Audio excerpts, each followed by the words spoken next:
দুরন্ত স্বাস্থ্য দুরন্ত মন। সন্তানকে স্বাস্থ্যসম্মত অভ্যাস শেখানো মানে আমাদের পরিবারে রোগবালাই প্রবেশের দরজা বন্ধ করে দেয়া। স্বাগত জানাচ্ছি দুরন্ত স্বাস্থ্য দুরন্ত মন অনুষ্ঠানে। আজ আমরা কথা বলবো শিশুর কৃমি রোগ নিয়ে। এ বিষয়ে কথা বলতে আমাদের সাথে আছেন শিশু বিশেষজ্ঞ ডাক্তার রিফাত জামান। আপা, আপনাকে স্বাগত। ধন্যবাদ। খুব ভালো লাগছে দুরন্ত টিভির আজকের এই অনুষ্ঠানে আসতে পেরে। আপা, আমরা সবাই জানি যে শিশুরা কৃমিতে আক্রান্ত হয়। এই কৃমি সম্পর্কে যদি আমাদের একটু বিস্তারিত বুঝিয়ে বলতেন। আসলে কৃমি ব্যাপারটা কি এটা আগে আমাদেরকে জানতে হবে। কৃমিতে আক্রান্ত হচ্ছে, কাজে কৃমিটা সম্পর্কে একটু জানতে হবে। কৃমি হচ্ছে একটা পরজীবী। পরজীবীটা আবার কি? পরজীবী হচ্ছে এমন একটা জিনিস যার বেঁচে থাকার জন্য একজন পোষক দরকার। সে কিন্তু একা একা এই পরিবেশে বেঁচে থাকতে পারে না। মানুষের শরীরটা তার পোষক বা হোস্ট। এই শরীরকে ভর করে সে বেঁচে থাকে, আমাদের শরীরের পুষ্টি নিয়ে সে বেঁচে থাকে। তার ফলশ্রুতিতে কি হয়, যখন শিশুর শরীরে কৃমি দানা বাঁধে তখন শিশুর শরীরের পুষ্টি আর তাছাড়া তার শরীরে যেসব খাদ্য খাবার এই যে এগুলি আমরা দিচ্ছি এগুলি তার পেটে চলে যাচ্ছে। এবং তাতে কি হচ্ছে, শিশুটা নানা রকম প্রথমে অল্প অল্প করে শিশুটা দুর্বল হয়ে পড়বে। তার যেই শারীরিক যেই বৃদ্ধি হওয়ার কথা সেটা হবে না এবং ধীরে ধীরে শিশুটিকে অসুস্থ করে ফেলবে। তাহলে এই পরজীবীটা কিন্তু একটা ক্ষতিকারক পরজীবী। এটা কোনো ভালো পরজীবী না যে আমার শরীরে বাস করে সে আমাকে কোনো সাহায্য করবে, বরং শরীরে নানা রকমের রোগের প্রাদুর্ভাব দেখা দিবে এবং কোনো কোনো ক্ষেত্রে বেশ জটিল কিছু অসুখেরও সৃষ্টি করতে পারে। সেজন্য কৃমি কিন্তু খুবই ক্ষতিকারক, বিশেষ করে শিশুদের জন্য। এই কৃমি একজন শিশুর শরীরে কিভাবে প্রবেশ করে এবং তার থেকে কিভাবে তার রোগবালাই হতে পারে? হ্যাঁ, এটা কিন্তু খুব জরুরি জানা। বেশিরভাগ কৃমি কিন্তু আমাদের শরীরে প্রবেশ করে আমাদের হাতের মাধ্যমে, আমাদেরই হাতের মাধ্যমে। আমরা যখন অপরিচ্ছন্ন হাতে খাবার খাই বা খাবার খাওয়ার আগে অথবা নির্দিষ্ট কিছু কাজের আগে এবং পরে যদি আমরা হাতটা পরিষ্কার না করি, এমনকি খাবারটা যদি ঠিকমতো করে আমরা যদি নিরাপদ খাবার না খাই, এমন কোনো খাবার খাই যেই খাবারে সেই কৃমির ডিমটা রয়ে গেছে, তাহলে কিন্তু খাবারের মাধ্যমে অথবা অপরিচ্ছন্ন হাতের মাধ্যমে সহজেই সেই ডিম আমার শিশুর শরীরে ঢুকে যাবে। এটা একটা রাস্তা। আরেকটা রাস্তা আছে, গ্রামেগঞ্জে আমরা এখনও কিন্তু দেখি শিশুরা পায়ে স্যান্ডেল বা জুতা না পরে অপরিচ্ছন্ন মাটির মধ্যে খেলাধুলা করে। অনেক সময় হয় সে মাটিটা কৃমি দ্বারা আসলে আক্রান্ত থাকে। ছোট শিশুরা যখন খালি পায়ে দৌড়াদৌড়ি করে তাদের পায়ের চামড়া ভেদ করে কিন্তু সেই কৃমিটা ঢুকে যেতে পারে। এটাও কিন্তু আরেক ধরনের আক্রান্ত হওয়ার রাস্তা, এটাও আমাদের জানতে হবে। সেজন্য আমাদেরকে কিন্তু উচিত যে শিশুদেরকে মাটিতে খালি পায়ে দৌড়াদৌড়ি বা খেলাধুলা করতে না দেওয়া। তাহলে এগুলি হচ্ছে বেশিরভাগ সময় আমরা এভাবে আক্রান্ত হয়ে থাকি। এছাড়া কিন্তু পানির মাধ্যমেও কিন্তু কৃমি ছড়াতে পারে। আবদ্ধ যেসব পানি আছে, যেমন লেকের পানি বা অপরিচ্ছন্ন পুকুর বা সুইমিং পুল, যেগুলি ঠিকঠাক মতো করে ওইভাবে করে পরিষ্কার করা হয় না, তাহলে ওই পানিগুলির মধ্যে যখন বাচ্চারা সাঁতার কাটবে বা খেলাধুলা করবে তখন কিন্তু ওখান থেকেও কৃমি বাচ্চার শরীরে কৃমির ডিম ঢুকতে পারে বা এভাবে করেও কিন্তু শিশুরা কৃমিতে আক্রান্ত হতে পারে। এই কৃমি যখন একজন শিশুর ভেতরে ঢোকে তারপরে তার কি কি সমস্যা হতে পারে বা কি কি লক্ষণ দেখা দিতে পারে?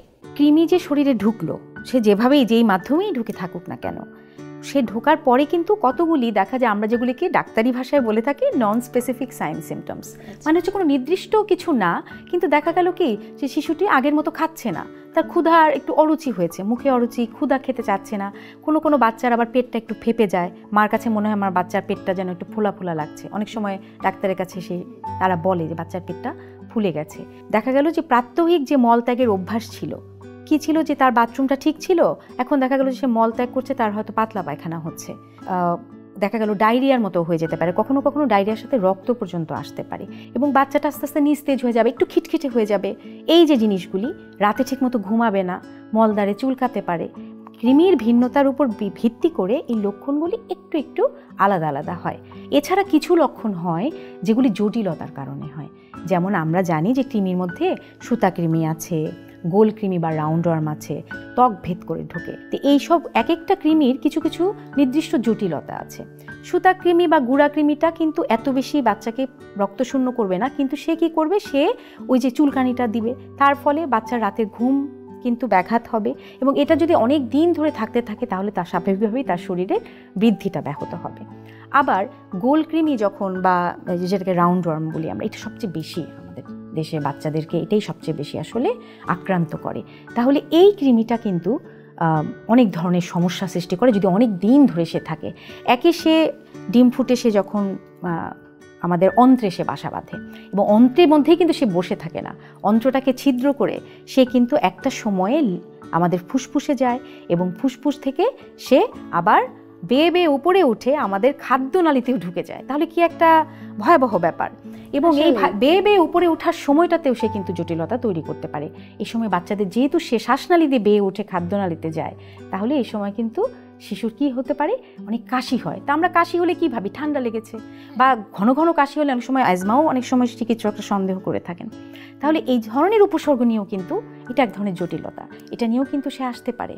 এমনকি এগুলি অনেক বেশি পরিমাণে হয়ে আমাদের অন্ত্রে তারা কিন্তু একটা অবস্ট্রাগল সৃষ্টি করতে পারে, অন্ত্রটাকেই বন্ধ করে দিল, যেটাকে আমরা ইন্টেস্টিনাল অবস্ট্রাকশন বলি, অথবা আমাদের যে পিত্তথলি তার নালীটাকে বন্ধ করে দিল, অ্যাপেন্ডিসাইটিস করতে পারে, প্যানক্রিয়াটাইটিস করতে পারে, অনেক রকমের সমস্যা কিন্তু এই গোল কৃমি করতে পারে। কৃমি জিনিসটা শুনতে যত সহজ বা ভাবতে যত কৃমিতে আক্রান্ত হয়েছে, তাহলে দেখেন জটিলতাগুলি কিন্তু এত সহজ না, এবং ধীরে ধীরে কিন্তু সে শিশুর জন্য জীবন একটা সংকটের দিকেও কিন্তু সে নিয়ে যেতে পারে, যদি কিনা আমরা যারা অভিভাবক আছি, মা আছি, বাবা আছি, তারা যদি শিশুর দিকে যত্ন না করি বা খেয়াল না করি। বাবা মায়েরা কোন কোন লক্ষণ দেখলে তাদের উচিত যে তাদের সন্তানদের যত তাড়াতাড়ি সম্ভব ডাক্তারের কাছে নেওয়া?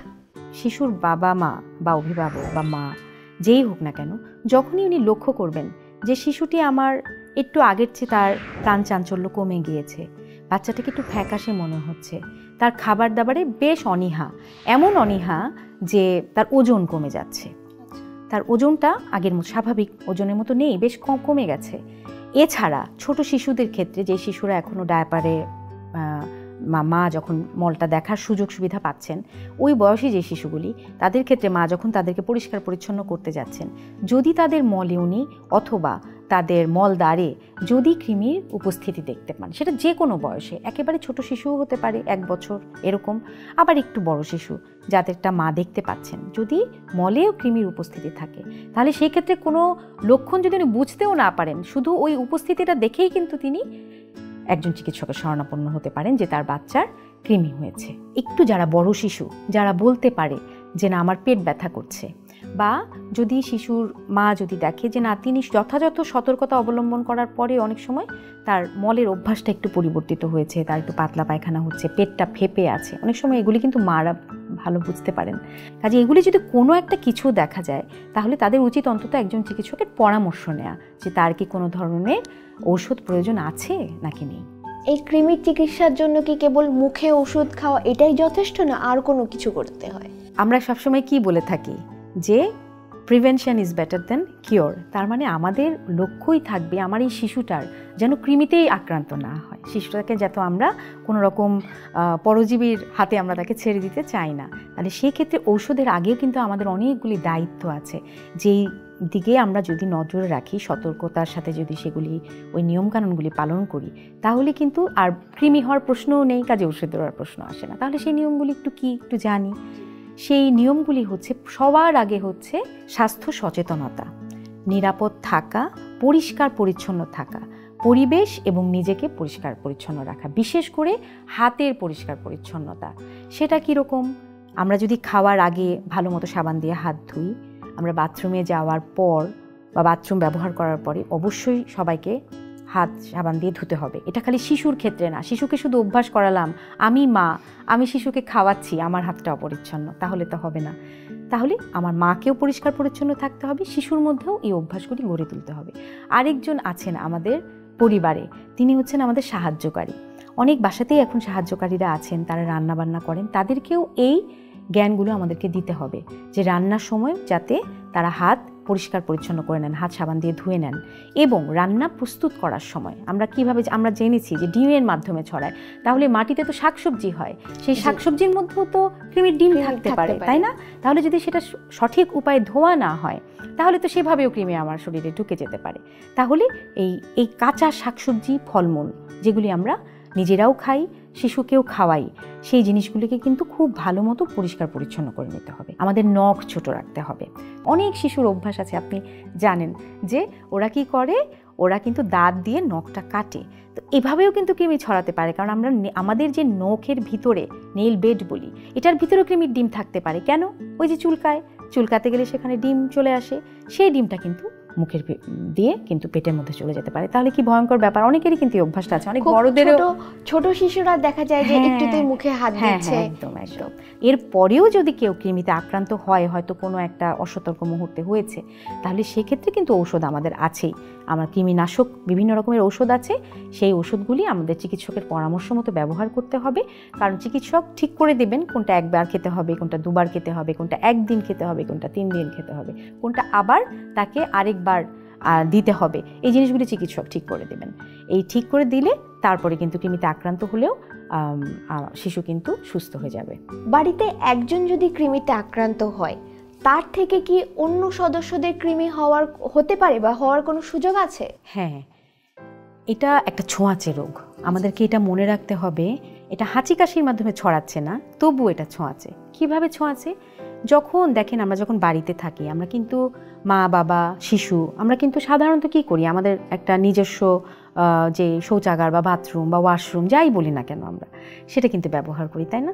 তাহলে কেউ যদি কৃমিতে আক্রান্ত হয়, মনে করেন বাড়ির বড় একজন সদস্য, সে কৃমিতে আক্রান্ত হলো, সে যদি ওই টয়লেট ব্যবহার করে এবং সেখানে যদি সেটা পরিষ্কার পরিচ্ছন্ন যথার্থভাবে না হয়, তাহলে সেক্ষেত্রে তখন কি হবে? তখন ওই কৃমির ডিম যার মাধ্যমে ছড়াচ্ছে, সেটা যদি থাকে তার ওই টয়লেটে এবং এটা কোনো মতোভাবে যদি হাতের সংস্পর্শে চলে আসে, তখন তো সেটা মুখে চলে যাবে।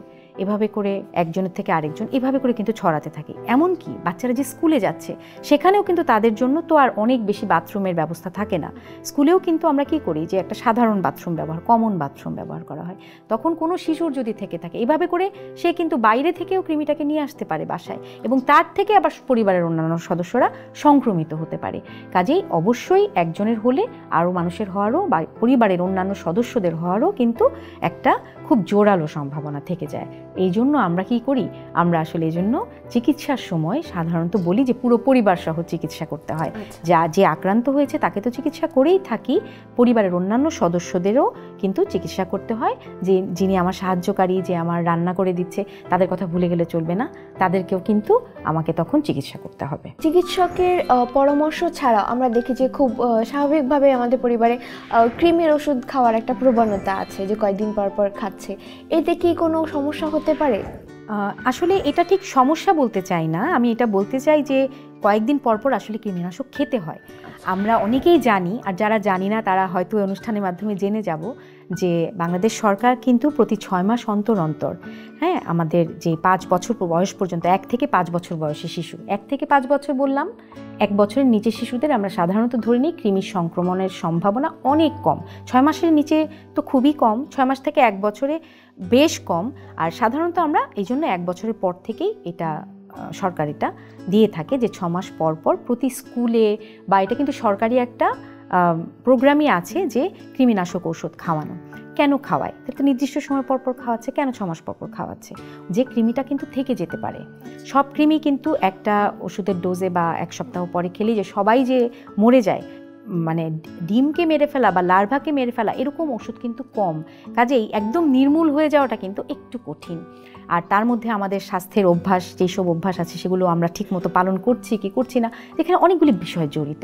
এই কারণে 6 মাস পর পর কিন্তু সরকার এই প্রোগ্রামটা চালু রেখেছে, আর এটা 1 থেকে 5 বছর বয়সী বাচ্চাদের জন্য। এছাড়া এমনিতেও যারা খাওয়াতে চান তারা কিন্তু প্রতি 6 মাস অন্তর চিকিৎসকের পরামর্শ মতো তার শিশুকে এবং পরিবারের অন্যান্য সদস্যদের জন্য কৃমির ঔষধ চিকিৎসকের পরামর্শ মতো কিন্তু খাওয়াতে পারেন।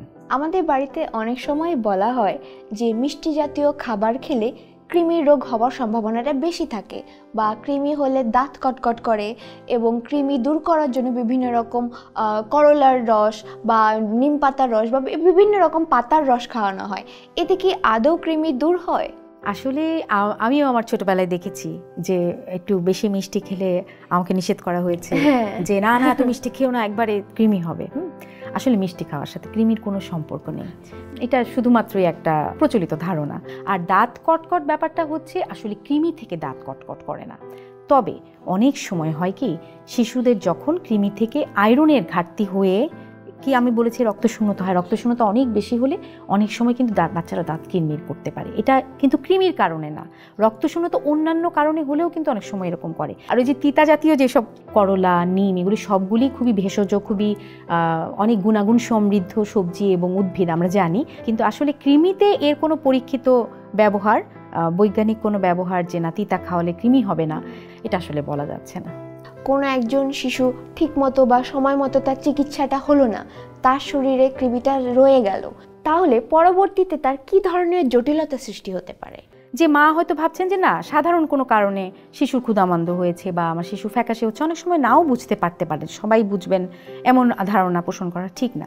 এইসব ক্ষেত্রে তখন কি হয়, যখন অনেক দিন ধরে হয়ে যায় তখন বেশ কিছু জটিলতা তৈরি হয়। কিছু কিছু আমি আপনার সাথে আলাপে প্রথমেই বলেছি, যেমন তখন যেটা হয় কৃমি এত পরিমাণে বেড়ে যায় যে সে আমাদের ক্ষুদ্রান্ত্রকে তখন কি করে বন্ধ করে দিতে পারে। ক্ষুদ্রান্ত্র দিয়ে কী হয়, আমাদের খাবারগুলি, আমাদের যে পাকস্থলী সেটা দিয়ে ক্ষুদ্রান্ত্র দিয়ে নিচের দিকে নেমে আসার কথা, কিন্তু সেটা নামতে পারছে না, সেখানে আটকে গেল। স্বাভাবিকভাবেই সে তখন তার কোনো খাবার হজম হবে না, সব বমি হয়ে যেতে থাকবে, শিশু দুর্বল হয়ে যাবে, এমনকি অনেক সময় দেখা যায় যে নাক মুখ দিয়ে সেই কৃমিগুলি বের হয়ে আসতে পারে। তো এই ধরনের ক্রাইসিস আমরা অনেক সময় বলি যে অ্যাসকারিস ক্রাইসিস, এরকম অনেক নাম আছে। এগুলি তখনই হয় যখন আমরা বাচ্চাকে যখন আমরা বুঝতে পারি না যে অনেক দিন ধরে তার কৃমি যখন আক্রান্ত হয়, এটা এক ধরনের। আরেকটা হতে পারে যে তার ধীরে ধীরে তার সব রকমের পুষ্টিগুলি কিছুই তার শোষিত হচ্ছে না, সবই তার বের হয়ে গেল। তার ফলে কী হবে, শিশু অপুষ্টিতে, মারাত্মক অপুষ্টি, সেই মারাত্মক অপুষ্টির ফলে শিশু কৃশকায় হয়ে যেতে পারে, এমনকি খর্বকায় হয়ে যেতে পারে। তার রক্তশূন্যতা এমন পর্যায়ে পৌঁছাতে পারে যে সে হার্ট ফেলিয়ার নিয়ে আমাদের কাছে আসতে পারে। অনেক সময় কিছু কৃমি আছে, যেই কৃমিগুলো আমি বলেছি, যেগুলি কিনা আমাদের ক্ষুদ্রান্তে ঢুকেছিল ঠিকই, সেটাকে ছিদ্র করে সে উপর দিকে হেঁটে হেঁটে উপরে ফুসফুসে চলে এসেছে, সেইখানে সে কিন্তু ভয়াবহ জটিলতা তৈরি করতে পারে। তখন দেখা যেতে পারে যে তার অনেক বেশি শ্বাসকষ্ট, কাশি এগুলি দেখা দিল। তো এবং এগুলি যখন হয় তখন অনেক সময় বোঝা যায় না যেটা কি কৃমি থেকে হয়েছে কিনা, কারণ কৃমি তো ধরাই পড়েনি, এর জটিলতা হিসাবে এগুলি হয়। সেজন্য তখন দ্রুত আর দেরি না করে, সময় নষ্ট না করে দ্রুত হাসপাতালে যেতে হবে, চিকিৎসকের শরণাপন্ন হতে হবে এবং সেই চিকিৎসাগুলি নিতে হবে। তাহলেই কিন্তু আমরা এগুলি থেকে বাঁচতে পারবো, তা না হলে কিন্তু শিশুর জীবন সংকট হয়ে যেতে পারে। আপা, আমরা আজকে কৃমি সম্পর্কে অত্যন্ত গুরুত্বপূর্ণ বিষয়গুলো জানলাম। আপনাকে অসংখ্য ধন্যবাদ আমাদের সময় দেওয়ার জন্য। আপনাকেও ধন্যবাদ, এবং আলাপ করলে খুবই ভালো লাগলো। কথা বললাম শিশুর কৃমি রোগ নিয়ে। আজ এ পর্যন্তই। আগামী পর্বে আবার দেখা হবে নতুন একটি বিষয় নিয়ে, নতুন একজন অতিথির সাথে। সে পর্যন্ত সবাই ভালো থাকবেন, সুস্থ থাকবেন, আমাদের শিশুদের যত্নে রাখবেন। দুরন্ত ফেসবুকে ফলো করো এবং ইউটিউবে সাবস্ক্রাইব করো দুরন্ত টিভি।